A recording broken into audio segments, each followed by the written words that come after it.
Good evening, everyone. Tonight, in this beautiful place called Astoria, we're going to interview the professor who's going to speak tomorrow at the workshop organized by the University of Udine. So, how did you get involved with your field of research? I started studying philosophy. Let me just say, I teach in the philosophy department at Tufts University. My name is Erin Kelly, and I'm interested in both issues in political philosophy and philosophy of law and ethics. And I started studying political philosophy as an undergraduate at Stanford University many years ago, and was especially interested in theories of justice and in thinking about moral philosophy and issues about the nature of our ethical obligations to one another as persons and as citizens, and got drawn into philosophy, found it fascinating, and have studied it ever since. I went to graduate school at Harvard University, where I had a wonderful teacher named John Rawls, who wrote a famous book called Theory of Justice. I had become interested in the book as an undergraduate and was fortunate enough to be able to go and study with him as a graduate student to learn about his political philosophy and think about political philosophy, especially in connection with democracy and the nature of justice for a democratic society. So I've been interested in that for a long time, and I would say in the past 10 to maybe even 15 years, I started getting interested in issues about law, and in particular in thinking about criminal justice and the relationship between the requirements of social justice, which my teacher, John Rawls, had talked about, and how we think about criminal justice, what we want the criminal justice system, what we should want the criminal justice system to do, what we shouldn't want it to do, and to think about issues of both individual and collective responsibility that are relevant for thinking about the problem of crime and how we handle it. And have you studied only British or American authors, or also maybe Italians? I was thinking about Cesare Beccaria. I know a little bit about Beccaria and would be interested to learn more and discuss with you. I know that he's an important figure, not only in Italy, but in the history of political thought about issues of crime and criminality and criminal justice. And I'm drawn to his rejection of retributive ideas about criminal justice, which are a set of ideas that are very popular in the United States and that I'm critical of, and he was critical of them, thinking that a criminal justice system should produce some good for society. The point is not to make bad people suffer, but to bring about some changes and benefits for the society. And we'd have to rationalize criminal justice penalties or punishment in those terms. I think that's a very important idea, and if I'm understanding him correctly, he had that idea. And it runs counter to the way many Americans think about criminal justice, especially in the last 30 years. And so I'm with him in wanting to criticize retributive ideas about justice. I could say more about that if you're interested. Why not? Yeah, okay, so the notion of retribution in the philosophy of criminal justice is the idea that the point of our punishment practices is to make culpable wrongdoers suffer in proportion to what they deserve, right? So somebody does some criminal action and they're responsible or blameworthy for having done that act, then they ought to pay a penalty, according to the retributivist, and to pay the penalty that is proportionate to the moral gravity of their offense and their responsibility for having committed it. So it's a philosophy of criminal justice that's backward-looking in the sense that it's about giving people what they deserve. It's not about the consequences of doing that for society. So it may even be the case, according to this philosophy that giving people what they deserve is very costly for society, and expensive and costly in human terms. But that's what justice requires, according to this philosophy. And I think that the popularity of that idea in the United States has helped to fuel this phenomenon of mass incarceration, which is an explosion in the numbers of people that we punish and in the severity of the penalties that we're dealing out. We have about 2.3 million people in prison right now. We're leading the world, unfortunately, in the explosion of interest in locking people up. And I think we need to think about why we're doing this. Do we have good reasons for it? Is it good for our society? And shouldn't we care more about the harms to the people who are being hurt by this system of criminal penalties and punishments?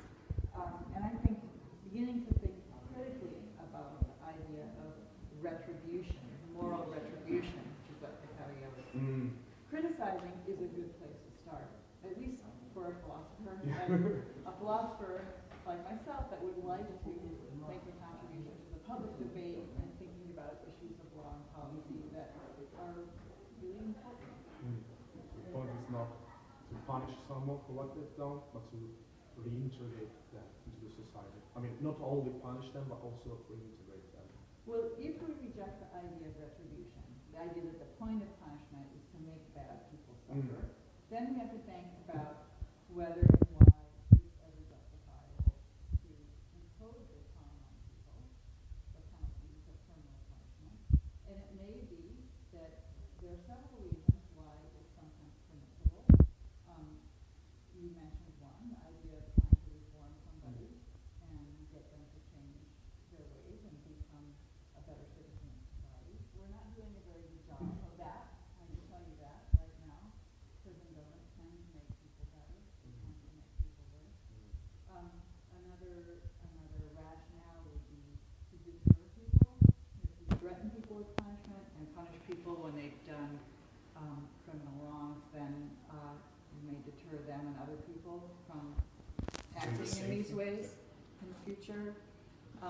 And another popular rationale is to incapacitate dangerous people, right? Get them off the streets.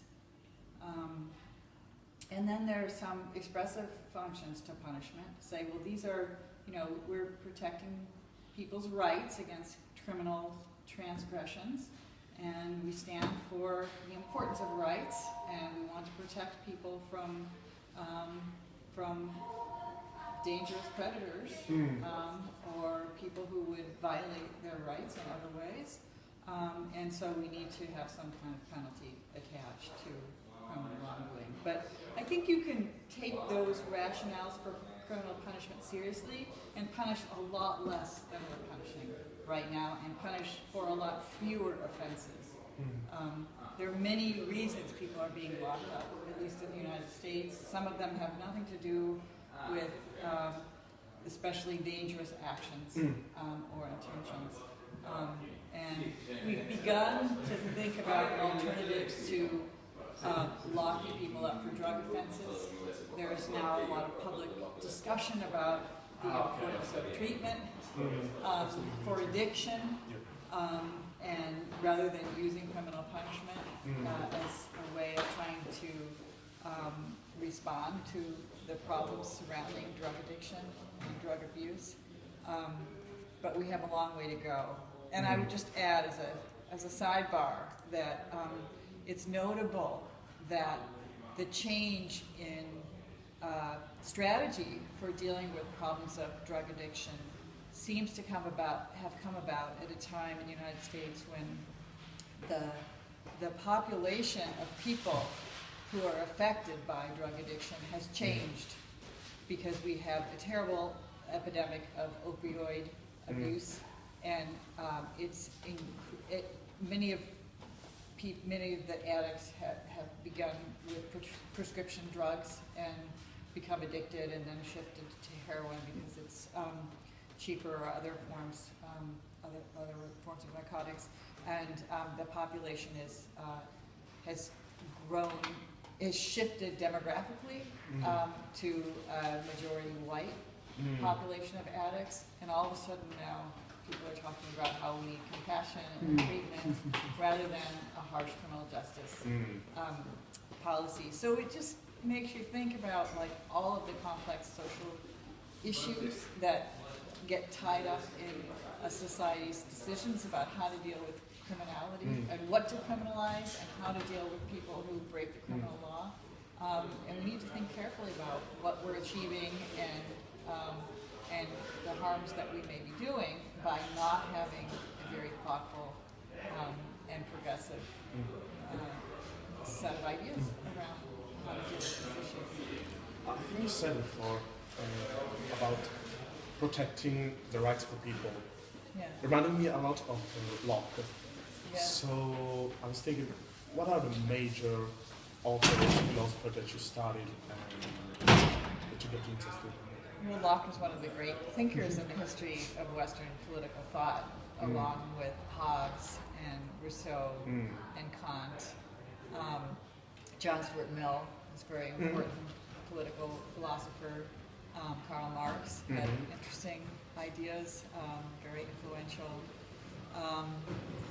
And I would put my teacher, John Rawls, in the tradition of social contract theorists that include many of the thinkers we just mentioned, all of whom were thinking about issues, far beyond issues of crime and punishment, to thinking about how what justifies a state, how a just society is constituted, how to think about justification in political philosophy, and what sorts of institutions we should have and what we should try to have them achieve for us. So yeah, those are the major thinkers. And then going back also to Plato, Classical. is a wonderful place to start in thinking about political philosophy, where he had this idea that if we could learn something about the just society by looking at justice in the person, in the soul, and it's not an idea that many of these other philosophers developed in that way, but it's an interesting idea, and I think that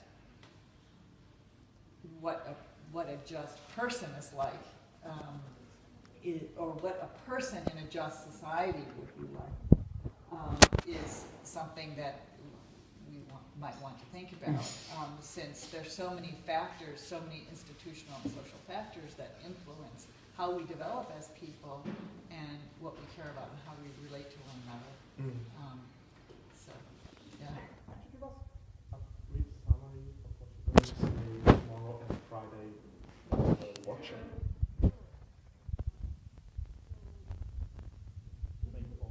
Yeah, in political philosophy, there are questions about the nature of a just society. There are also questions about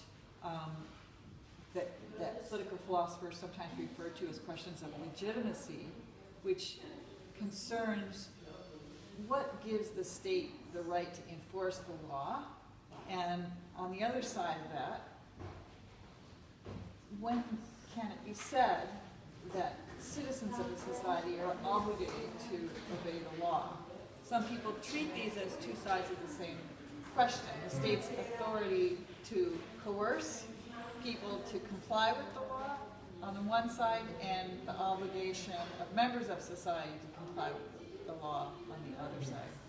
So what makes it the case that when it is true that the state has that authority and that we may have an obligation to comply? So I want to talk about that tomorrow and look at some different ideas that political philosophers have proposed for talking about when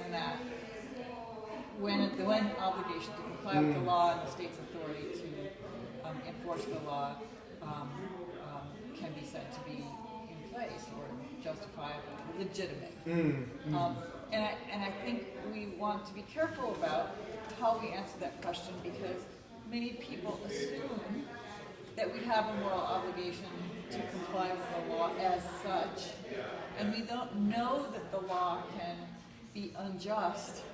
So there's a tension between the idea that somehow we have an obligation to comply with law and the idea that we ought to think critically about whether law is just or unjust, and perhaps be hesitant to comply if it's unjust. So that might lead to skeptical questions about whether we really do have any obligation to comply with the law as such, or whether we do as much as we often think that we do.